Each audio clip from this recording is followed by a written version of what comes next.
La mayoría de los casos que atendemos en niñas y adolescentes son de violencia sexual. Transitar 1000 mujeres marchando por el centro con sus playeras, con banderas. Esto es parte de la historia de las mujeres del Estado de México.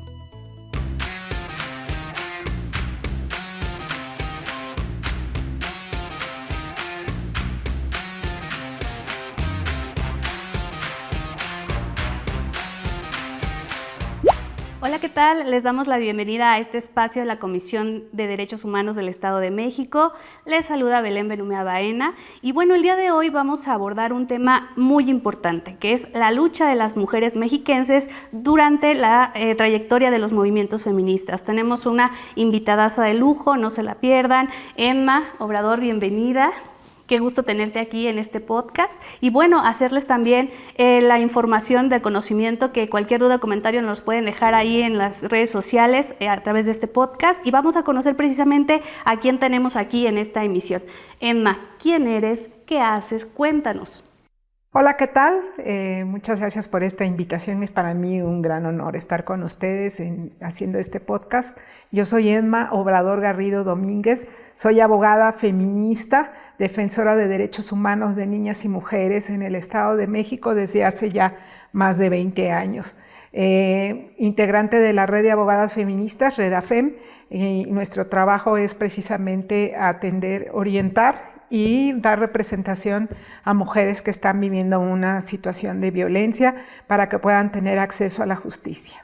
Claro que sí, sin duda una labor titánica en un estado densamente poblado, con mucha resistencia precisamente de años, 20 años, imagínense ustedes, siempre lo decimos con las compañeras con quienes hemos trabajado de manera muy cercana a temas de feminismo, que eres un referente forzoso para seguir precisamente estas líneas de acción que ha abierto en el Estado de México, Emma, sobre todo, como bien lo mencionó, en o a favor de los derechos humanos de las mujeres y las niñas. Me gustaría que nos platicaras un poquito más cómo se da esta iniciativa, este impulso a conformar esta red de abogadas feministas, ¿no? Y cómo se han topado a estos eventos o procesos desafortunados en materia de resistencia hacia lo que están realizando. Fíjate que la Red de Abogadas Feministas de México surge precisamente después de movimientos sociales, después de movimientos el 8 de marzo, surge en el año 2018, hacemos un primer acercamiento, pero se estuvo deteniendo a lo largo de estos años debido a varias situaciones que se dieron para después, de nueva cuenta, en el 2022, surgir ya la Red de Abogadas Feministas del Estado de México, en donde somos más de 100 integrantes de esta red de abogadas y estas 100 integrantes, muchas somos mexiquenses, muchas somos del Estado de México, pero también tenemos abogadas de toda la República Mexicana que están precisamente dando atención, asesoría, representación a mujeres que están en situación de violencia. Surge de la necesidad, fíjate que muchas veces llegaban con nosotras casos en donde ya habían tenido un mal juicio, les habían dado una mala representación o les habían llevado sus procesos sin perspectiva de género, claro, y les habían causado un menoscabo a sus derechos, ¿no? Ya no accedían de la misma forma o tenían que volver a pagar un procedimiento judicial para poder tener esta justicia que buscan, ¿no?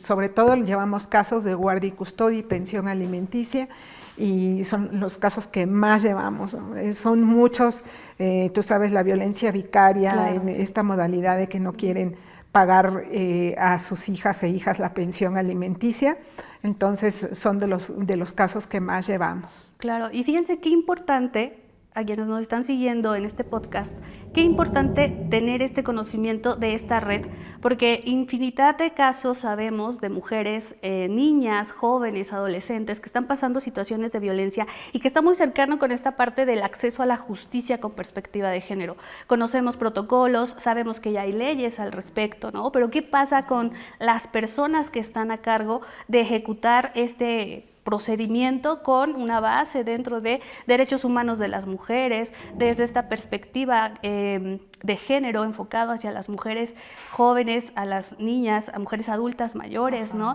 A mí me gustaría que también compartieras con nosotros, con nosotras, con nosotres, ¿Cuál ha sido este acercamiento que has tenido en casos referentes a niñas y jóvenes adolescentes, ¿no? Que porque yo considero muy importante, y lo hemos platicado con otras compañeras, que de pronto nos centramos a cierto grupo etario para las mujeres, pero ¿qué pasa con las infancias, las adolescencias, las juventudes? ¿Qué nos puedes comentar al respecto? Pues te puedo comentar que justamente es importante que las personas que estén atendiendo víctimas tengan esta perspectiva de tanto multicultural como interseccional de cómo tiene que ser la atención, porque no solamente se va a atender a mujeres de cierta edad, sino que son diferentes colectivos, diferentes grupos que estamos atendiendo y tienen sus propias necesidades. No es lo mismo atender a una niña que ha sido víctima de un abuso sexual, por ejemplo, a atender a una adulta mayor que está siendo víctima de abuso familiar, ¿no? De violencia familiar. Entonces tenemos que tener esta perspectiva y estas miradas, y yo estoy convencida de que es importante tener un trabajo técnico, de que tengamos una formación especializada al respecto para poder brindar esta atención desde estas perspectivas. La mayoría de los casos que atendemos en niñas y adolescentes son de violencia sexual, desafortunadamente muchas veces por parte de familiares, y también tenemos casos de acoso, de lo que se le llama bullying, ¿no? Pero también de hostigamiento sexual en la escuela, ¿no? Tanto en las primarias, secundarias, preparatorias, en la universidad. Va siendo un fuerte, constante esto del acoso y el hostigamiento sexual, y son los casos que atendemos nosotras. Y en cuanto a personas adultas mayores, los casos que atendemos es abandono de adultas mayores y esta violencia familiar de que son desafortunadamente sujetas muchas mujeres adultas. Pues qué panorama tan inmenso tienen ustedes, ¿no? Como abogadas, y es importante mencionar que ese es el perfil que maneja esta red precisamente, haciendo alusión a todos los casos que atienden. No sé si nos pudieras comentar un poco más cómo se van ustedes vinculando con estas acciones enfocadas, ¿no? Por grupo etario. Hablabas de la interseccionalidad, cómo se maneja la red, es autogestiva, si quisiera alguna persona del auditorio contactarlas, ¿cómo pueden acercarse a ustedes?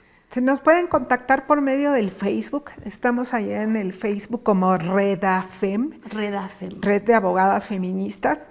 Y allí en el Redafem tenemos un directorio, pueden consultar el directorio.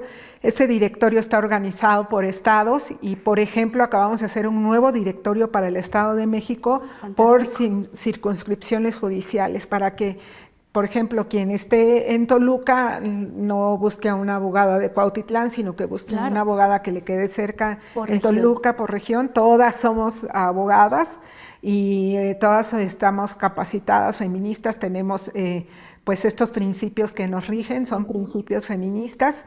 Y ¿cómo hacemos este trabajo de representación y asesoría? La asesoría tiene un costo mínimo de 300 pesos, la asesoría. Y cuando no tienen recursos económicos damos la asesoría gratuita también. Nos tienen que decir que no tienen el recurso económico. Y para la representación, cada abogada, tenemos un estándar de precios de cuánto es lo que se tiene que llevar un procedimiento de guardia y custodia y pensión alimenticia, pero cada abogada acuerda con la clientela, su clienta, cuánto es lo que va a ser el costo. Yo te aseguro que es un costo de los menores que hay en estos procedimientos. Equitativo al final, ¿no? Y que eso es lo valioso de esta red, que va en función de las necesidades de las mujeres, en este caso mexiquenses, que estamos haciendo referencia aquí al Estado de México desde la Comisión de Derechos Humanos. Y también algo muy importante, Emma, ahorita que platicabas sobre la interseccionalidad, me puse a pensar que hace falta también mucha visibilidad sobre los derechos humanos de las mujeres de diversidad sexual y de género, ¿no? Miren, yo también aquí, ahondando un poquito sobre la trayectoria de Emma, pues ella ha sido una defensora muy aguerrida también sobre o acerca de la visibilidad de las mujeres lesbianas en diferentes escenarios, ¿no? En este caso en la región. ¿Por qué es importante visibilizarlas? Es importante visibilizarnos porque somos disidentes.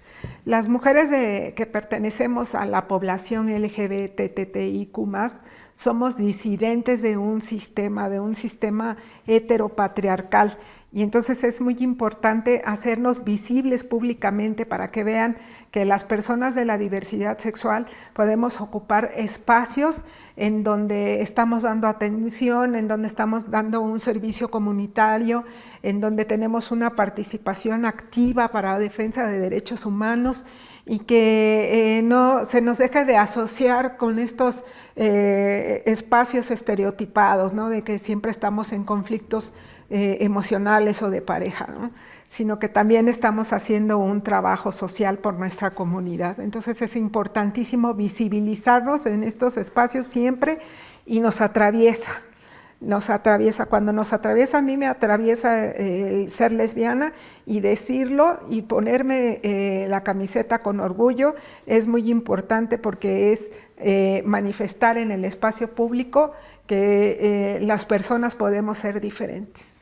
Claro que sí, y muy importante porque hemos visto a lo largo de quienes nos hemos dedicado tanto al activismo, dentro y fuera de las instituciones, que hay mucha visibilidad o hay acciones enfocadas a la visibilidad, sí, de las mujeres, desde la interseccionalidad, hablamos incluso de una población LGBT, pero esta parte importante que tiene que ver con mujeres, derechos humanos de las mujeres, en diferentes grupos de edad, ¿no? Y que pertenecen a la diversidad sexual y de género, sobre todo a la vivencia lésbica, es muy importante. Hay que emprender más acciones enfocadas en ese sentido, ¿no? ¿Cómo qué podríamos hacer? ¿Qué se te ocurre? A ver, cuéntanos.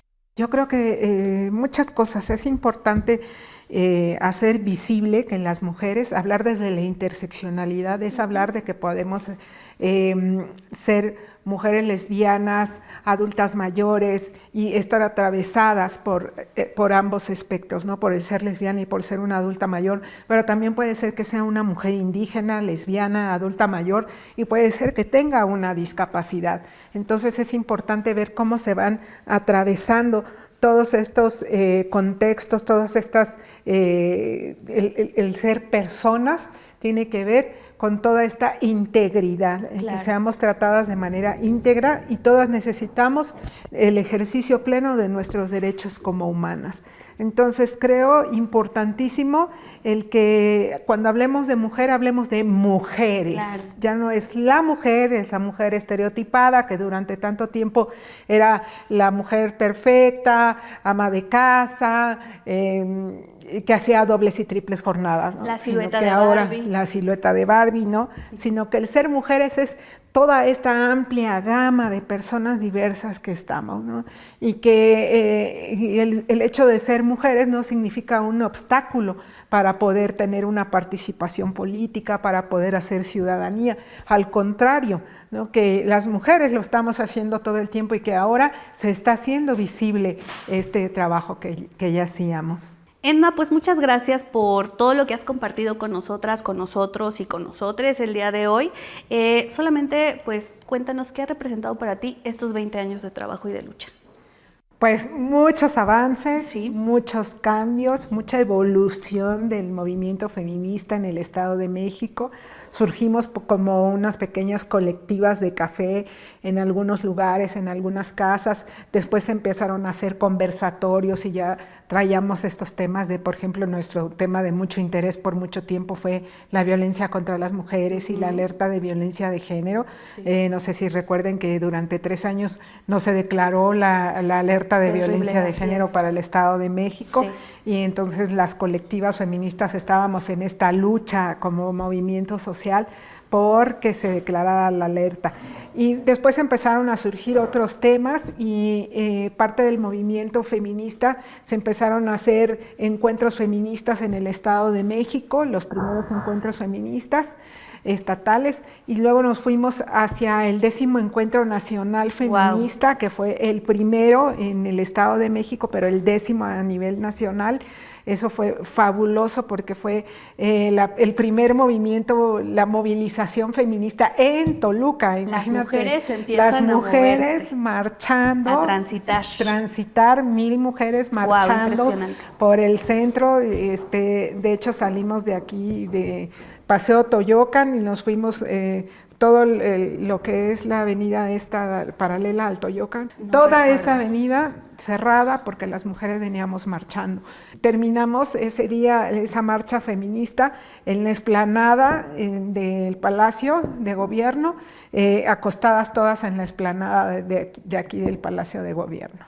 Perdona que te Acostadas. interrumpa. Presten atención porque lo que está refiriendo ahorita Emma es parte de la historia de los movimientos feministas. O sea, no se piense que solamente ha sido del 2018 hacia acá. Sí, la red surgió ahí, pero hay una trayectoria de muchos años y ustedes que nos están siguiendo en este podcast, que están atentos a lo que se está compartiendo, esto es parte de la historia de las mujeres del Estado de México, ¿no? Adelante, una disculpa, Sí, pero así tenía que es. decirlo. Y ahora ver a muchas jóvenes de la Universidad Autónoma del Estado de México haciendo activismo, muchas jóvenes también por ejemplo, en Naucalpan, que están haciendo este activismo a favor de los derechos humanos, tomando los espacios públicos en Tlalnepantla. Van surgiendo grupos de colectivas, siempre en colectivas más que asociaciones civiles. Yo creo que las compañeras del movimiento feminista se van organizando en colectivas, que eso es fabuloso. Claro. Y colectivas que después ya se hacen organizaciones de la sociedad civil, pero creo que la riqueza es que persistan como colectivas, porque es hacer la cuerpa feminista, Claro. la construcción de la cuerpa feminista. El feminismo se manifiesta en colectivo, lo puedes tú vivir de manera personal, ahí conocer el feminismo, pero la manifestación del feminismo es en colectivo. Entonces hemos visto en el Estado de México cómo se ha ido avanzando en estos temas. Yo me siento pues muy orgullosa de ser parte del movimiento feminista y me siento con las compañeras jóvenes más que emocionada, de verdad, de verlas tan aguerridas tomando el espacio público y haciendo suyo esta intervención, ¿no?, del espacio. Pues, ¿qué les puedo comentar, no? Estamos precisamente muy atentas y atentos a lo que nos estás compartiendo desde la propia historia de vida y también desde la historia del movimiento feminista como tal. Es impresionante, qué bueno que tenemos estos referentes y precisamente con esto que nos platicas, Emma, que nos estás refiriendo muy a detalle cómo ha evolucionado, pues también se vincula mucho con lo que iniciamos este podcast, ¿no? Referente a esta evolución, la lucha por los derechos humanos, qué pasa con las niñas, las adolescentes, las juventudes, qué pasa con las mujeres que tienen estas intersecciones de desigualdad, de violencia. Hablamos concretamente qué pasa con las mujeres lesbianas y la visibilidad lésbica. Ahí tenemos también un referente pendiente que por supuesto vamos a empezar a visibilizar, porque son múltiples las complejidades que existen en materia de violencia en razón de género hacia las mujeres. Y bueno, precisamente para cerrar este podcast, la palabra del día de hoy es interseccionalidad. Nos gustaría que definieras, Emma, ¿qué es interseccionalidad? La interseccionalidad la entiendo yo como una perspectiva que hace que podamos conocer a una persona y las desigualdades que le atraviesan como formas de discriminación. Por ejemplo, una mujer vive una forma de desigualdad por el hecho de una diferenciación de sexo, pero si esa mujer es lesbiana, vive una desigualdad por el hecho de ser mujer y por el hecho de ser lesbiana, por su preferencia sexual, su orientación sexual. Y si esa mujer lesbiana es una mujer indígena, vemos que tiene una triple discriminación por ser una mujer indígena. Si tiene discapacidad, le va sumando más todos estos contextos de vida, todo este contexto de vida en el cual las personas tenemos formas que nos discriminan, ¿no?, en donde se nos dificulta ejercer nuestros derechos humanos, en donde hay obstáculos en el ejercicio de nuestros derechos humanos, y no solamente se trata de atender a una persona y tú vives una discriminación porque eres mujer y ya, ¿no? Se trata de atender a una persona, por ejemplo, si es una mujer trans, claro, porque es una mujer trans, porque es una mujer que ha vivido desigualdad y por ser mujer. Desde la diversidad sexual y de género, ¿no? Así es. Entonces, pues ahí tenemos esta palabra muy importante, seguramente la han escuchado, la hemos referido, la han utilizado incluso para el diseño, esperemos, de políticas públicas y muchos otros proyectos que desde el feminismo y la teoría feminista es una herramienta para posicionar temas importantes en materia de violencia de género hacia las mujeres, pero también la prevención y la acción. Edna, pues qué gusto. Muchas gracias. ¿Cómo te sentiste? ¿Qué opinas Contenta de este y en espacio? casa. Contenta y en casa, me siento muy bien. Muchas gracias por la invitación. Me da mucho gusto que la Comisión de Derechos Humanos del Estado de México esté haciendo estos podcasts. Creo que son importantes, creo que son históricos y que sobre todo para el ejercicio de nuestros derechos hay que conocer la historia. Pues muchísimas gracias, Emma, y no duden en seguir a la Comisión de Derechos Humanos del Estado de México en sus diferentes redes sociales.